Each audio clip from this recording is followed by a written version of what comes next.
America's population growth is sluggish. In fact, according to the numbers the U.S. Census Bureau released this week, we're seeing the second slowest rate of growth since the 1930s. So what's causing it?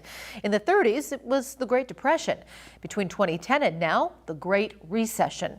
The recovery from the recession was long. Young adults struggled to enter the job market.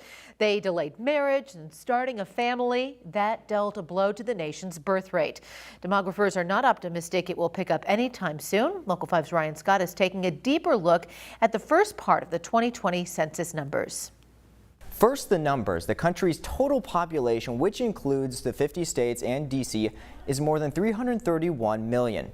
That's up from nearly 309 million in 2010. Iowa's updated population is 3.19 million people. That ranks us number 31 out of the 50 states. The most populous state, no surprise, is California, with Wyoming the least populous. Texas gained the most residents, nearly 4 million over the decade. Those numbers do more than just provide data points for federal programs or funding. They also decide the number of representatives we get in Congress and the number of electoral votes in the Electoral College. The U.S. House always has 435 seats. The process to decide where those seats go is called apportionment, and it uses the apportionment population. That's slightly different than the resident population because the process also adds any U.S. military or federal civilian employees who live outside the U.S. but call a certain state home. The apportionment process this year dealt blows to 7 states while 6 picked up seats. The former include blue states you see here. Something to note, California lost a seat in Congress for the first time in the state's 170-year history. Texas is the only state to pick up more than 1 seat. All other states, including Iowa, will maintain their current numbers.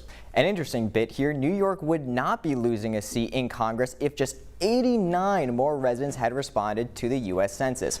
If they had, Minnesota would be losing a seat instead. Apportionment is a game of inches, and the changes translate into political shifts.